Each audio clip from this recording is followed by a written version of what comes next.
Howdy doody everybody, my name is Kev Gooey, and welcome to SCP Reading of SCP-003 Biological Motherboard.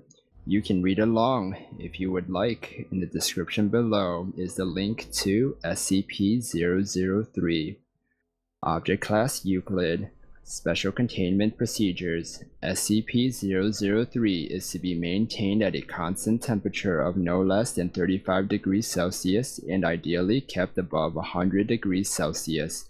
No living multicellular organisms of Category 4 or higher complexity may be allowed to come into contact with SCP-003. In event of total power failure, if SCP-003-1 begins to increase its mass, assigned personnel must engage in skin contact with SCP-003-1. Ideally, personnel may use their body heat to return SCP-003-1 to above the critical temperature. However, skin contact must be maintained even in the event of SCP-003 reaching activation temperature, lasting at minimum until SCP-003-1 advances fully to its second growth stage. Personnel who enter SCP-003's containment area must first be examined for body parasites of Category 4 or higher complexity, and sterilized if such organisms are present.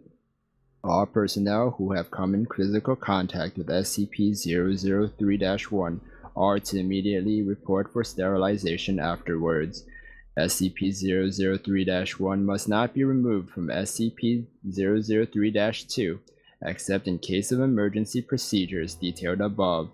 Any significant change in SCP-003-2's rune activity, including pattern, frequency, or color, should be reported within 3 hours of occurrence. Cessation of rune activity must be reported immediately. SCP-003-2 must be supplied with power via the source designated generator 003-9 at all times. Description: SCP-003 consists of two related components of separate origin, referred to as SCP-003-1 and SCP-003-2. SCP-003-1 appears to be composed of chitin, hair, and nails of unknown biology similar to SCP-blank and SCP-blank, arranged in a configuration similar to that of a computer motherboard. Testing reveals SCP-003-1 to predate earliest known circuit boards by a factor of thousands of years.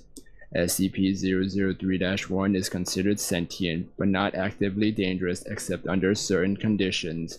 SCP-003-1 was found on a stone tablet. SCP-003-2, on which it currently resides. The runes on SCP-003-2 are not part of any known language and emit pale, flickering light patterns. SCP-003-2 is controlled by a non-biological internal computer, the contents of which are mostly inaccessible without risk of damaging SCP-003-2. SCP-003-2 is capable of controlled emissions of radiation including heat, light, and anomalous radiation types.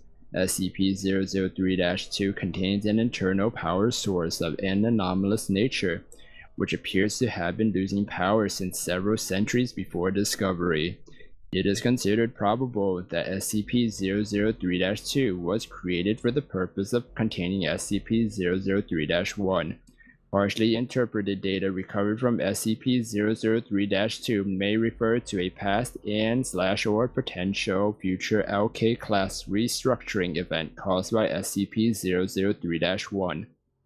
SCP-003 was located by Remote Viewing Team SRV-04 Beta. It appears possible that SRV-04 Beta was deliberately contacted by SCP-003-2. Other organizations had also been alerted to SCP-003's existence, possibly by similar means. Despite this activity, SCP-003-2 does not appear to be sentient, based on its lack of reaction to M03 Gloria analysis and procedures. When SCP-003 drops below the temperature of 35 degrees Celsius, both components react. First, SCP-003-1 enters a growth state characterized by an exponential increase in mass. This growth state consists of two stages. In both stages, SCP-003-1 partially fuels its growth by converting matter around it, starting with any surrounding inorganic material, including atmospheric elements, then non-living organic material, including cells of dead skin, hair, chitin, enamel, keratin, and other biological materials. The first stage is always the same. SCP-003-1 will first increase its mass, then take a form similar in shape to an O-phuoroid brittle star of 15 meters in diameter, including what appears to be a central processor of 3 meters in diameter. It will form sensory organs that appear to scan its surrounding environment and will partially convert the area around it to an unidentified anomalous substance. SCP-003-2 seems immune from conversion. The second stage describes a growth alteration, which occurs when SCP-003 comes into contact with living organic material. SCP-003 appears to template itself off of the organic material, and will attempt communication with organisms that match its initial template or templates.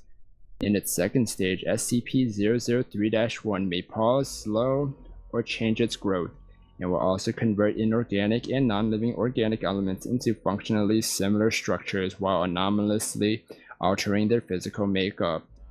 While growth is consistent in the first stage, in the second stage, SCP-003-1's growth is diminished by 20 to 90% so long as SCP-003-1 remains in contact with living organic material. The percentage is determined by the complexity of the organisms in contact with SCP-003-1. SCP-003-1 appears to devote a large amount of processing power to analyze of living organic material. During each of SCP-003-1's growth stages, SCP-003-2 releases bursts of radiation that temporarily inhibit SCP-003-1's growth, or reverses growth when the temperature of SCP-003-1 rises above 100 degrees Celsius. Similar radiation emissions have been replicated or recorded via other anomalous means. Addendum 00301. Acting on information gathered from linguistic analysis of SCP-003-2's runes in comparative data analysis, Research Team M03 Gloria has managed to establish a link between SCP-003 and data expunged for analysis of functions. SCP-003-1 must now be considered sentient and is to be kept a minimum of 1 kilometer from data expunged and the resulting byproduct at all times. Addendum 003-02. SCP-003-2's power loss has been exacerbated by the procedures performed by M03 Gloria on orders of 0510. M03 Gloria will continue procedures. Addendum 003-03. During M03 Gloria procedures, SCP-003-1 doubled its mass and began rapid structural growth. Temperature was immediately returned to 100 degrees Celsius. Growth and mass increase of SCP-003-1 continued for 9 minutes and 6 seconds, at which time a sustained radiation spike was produced by SCP-003-2. In response, SCP-003-1 returned to its normal state in 3 minutes and 39 seconds. New growth dissolved into a dusty residue which was collected for analysis. Both SCP-003-1 and SCP-003-2 ceased all detectable activity. SCP-003-2 did not resume activity until connected to external power source.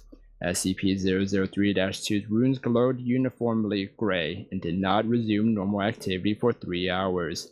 SCP-003-2 no longer appears to be able to maintain containment area at a temperature above 35 degrees Celsius without external power supplied by generators 0033 through 9. Addendum 003-04. The procedure detailed in Addendum 003-03 was repeated, and SCP-003-1 again entered a growth state. After 10 minutes and 13 seconds, SCP-003-2 once again produced a sustained radiation spike. SCP-003-1 scroll stopped for 36 seconds, then resumed at its previous pace. On quadrupling its mass, SCP-003-1 formed a coherent outer shell and body. After appearing to scan its environment and partially converting its environment, SCP-003-1 then breached containment, entering the observation gallery where 9 members of M03 Gloria were present. On physical contact with team members, SCP-003-1 encompassed them in rapidly grown appendages and stopped growth for 15 minutes. SCP-003-1 then resumed growth and rearranged the component parts of the center of its form to the shape of a 3-meter tall female humanoid, with peripheral tentacles shifting to extrude primarily from SCP-003-1's newly formed hair and spine. SCP-003-1 then produced rudimentary vocalizations in an apparent initial attempt to communicate with researchers. Data expunged. An unknown individual approached the compromised containment area in company of a full squad of agents. The individual claimed to be acting on orders of 0510 and attempted communication with SCP-003-1. Data expunged. Following this incident, Agent Jackson of M03 Gloria successfully restored power to SCP-003-2 and activated backup generators to return the temperature to 100 degrees Celsius. SCP-003-1 returned to its normal state in 21 minutes and 7 seconds, and was successfully recontained without incident. All 9 members of M03 Gloria affected by SCP-003-1 were afterwards found to be physically unharmed, with no residue effects besides psychological trauma. The converted materials of SCP-003's former containment area did not dissolve and are now under analysis. Addendum 003-05. In light of the previous incident, 0510 was removed from the 05 Council by joint decision of 05 blank, 05 blank, and 05 blank. M03 Gloria procedures have been indefinitely suspended. Thank you everybody for listening to the readings of SCP-003.